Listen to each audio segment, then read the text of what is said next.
உங்கள் அனைவருக்கும் எனது இனிய வணக்கங்கள் நண்பர்களே. மீண்டும் ஒரு முறை உங்களை எல்லாம் சந்திப்பதில் மற்றற்ற மகிழ்ச்சி. இன்றைக்கி நம்ம பார்க்க போகிற சப்ஜெக்ட் ரொம்ப ரொம்ப முக்கியமான ஒரு சப்ஜெக்ட். பெரும்பாலான காதலர்களுக்கோ இல்லை கல்யாணமானவங்களுக்கோ தம்பதிகளுக்கோ தேவைப்படக்கூடிய ஒரு சப்ஜெக்ட் தான். ஸ்கிப் பண்ணாமல் நீங்கள் முழுசாக கேளுங்க.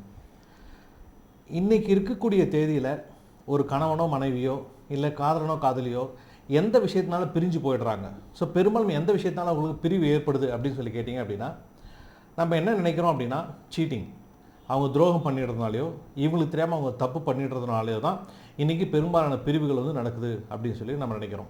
அது உண்மையான்னு கேட்டால் அது உண்மை கிடையாது. அதை விட மிக மிக மோசமான ரொம்ப முக்கியமான ஒரு விஷயம் ஒன்று இருக்குது. அதாவது எமோஷனல் வித்ட்ரால் அப்படின்னு அதை சொல்கிறாங்க. அதாவது உணர்ச்சி ரீதியான விலகல் அப்படின்னு சொல்லி அதை நம்ம சொல்லலாம். அது என்ன சார் உணர்ச்சி ரீதியான விலகல் அப்படின்னு சொல்லி கேட்டிங்கன்னா, நீங்கள் லவ் பண்ண ஆரம்பிக்கும் போது, காதலிக்க ஆரம்பிக்கும் போதோ இல்லை கல்யாணம் ஆன புதுசுலையோ பேசுவீங்க, அவ்வளோ பேசுவீங்க. அவங்க வேண்டான்னு சொன்னால் கூட மூச்சு மட்டும் பேசிக்கிட்டே இருப்பீங்க. ரெண்டு பேரும் மாற்றி மாற்றி மாற்றி பேசிக்கிட்டே இருப்பீங்க. எவ்வளோ பேச முடியுமோ அவ்வளோ பேசுவீங்க. அவங்க பேசுகிறத நீங்கள் கேட்பீங்க, நீங்கள் பேசுகிறத அவங்க கேட்பாங்க. அந்த மாதிரி நிறைய கான்வர்சேஷன், உரையாடல் உங்களுக்கு நடந்துக்கிட்டே இருக்கும்.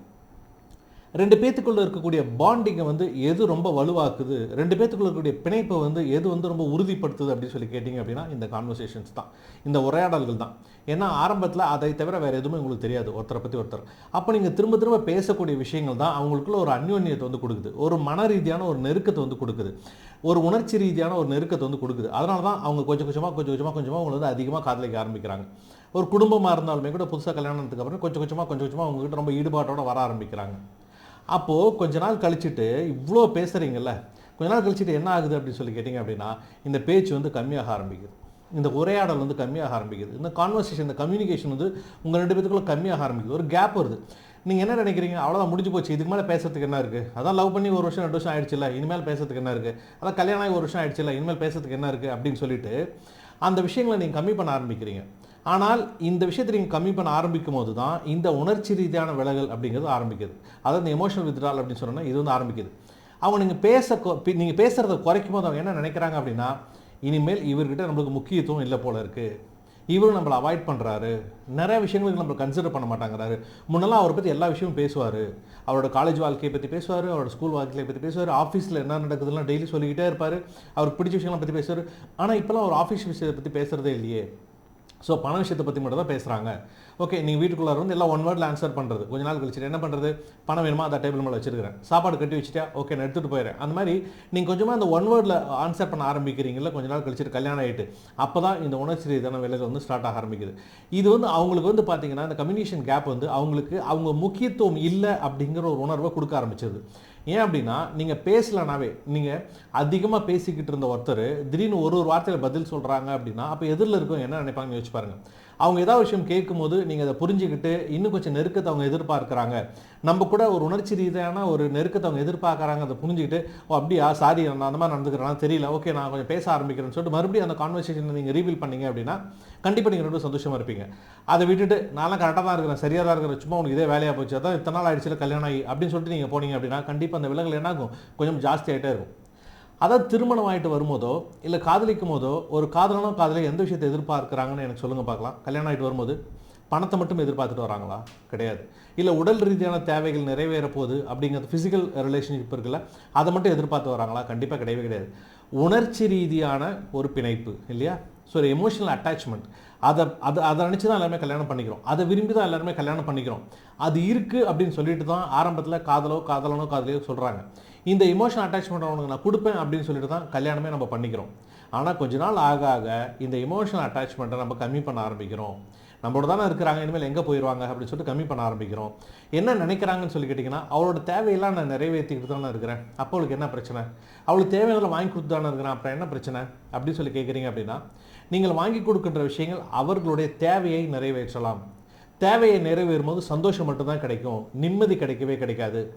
நிம்மதி எப்போ கிடைக்கும்னு சொல்லி கேட்டிங்கன்னா, நீங்கள் எமோஷனல் அவங்களோட அட்டாச்சாக இருக்கீங்க பார்த்தீங்களா, அப்போ தான் நிம்மதி கிடைக்கும்.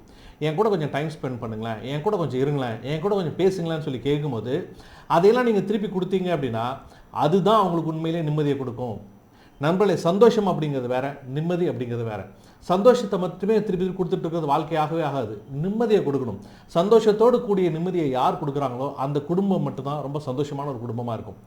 அதனால் இந்த எமோஷனல் வித்ட்ரால் அப்படிங்கிறது, இந்த உணர்ச்சி ரீதியான விலகல் அப்படிங்கிறது இருவருக்குள்ள மிகப்பெரிய பாதிப்பை ஏற்படுத்துது அப்படின்னு நல்லா புரிஞ்சுக்கோங்க.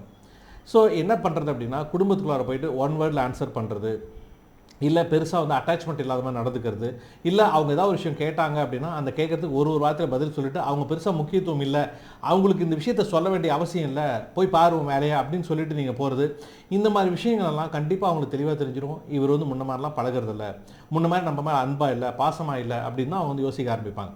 அவங்க யோசிக்க ஆரம்பிக்கும் போது ஒரு நாள் உங்கள்கிட்ட வந்து கேட்பாங்க, ஏங்க முன்ன மாதிரிலாம் பேச மாட்டேங்கிறீங்க, ஏன்பா முன்ன மாதிரிலாம் பேச மாட்டேங்கிற அப்படின்னு சொல்லி கேட்கும்போது நீங்கள் நிதானமாக அதை புரிஞ்சுக்கணும். ஓ, ஏதோ ஒரு விஷயத்தை அவங்க பேச வராங்க, அவங்களுக்கு ஏதோ விஷயம் டிஸ்டர்ப் ஆகுது இந்த உறவு முறைக்குள்ளார அப்படிங்கிறத புரிஞ்சுக்கிட்டு அவங்ககிட்ட உட்காந்து பேசி அவங்க என்ன சொல்கிறாங்களோ அதை பதட்டப்படாமல் பயப்படாமல் கேட்டுட்டு உங்களை நீங்கள் மாற்றிக்கிறதுக்கு முயற்சி பண்ணீங்க அப்படின்னா இருவரும் மீண்டும் ரொம்ப சந்தோஷமாக 100 வருடங்கள் வாழ ஆரம்பிப்பீங்க.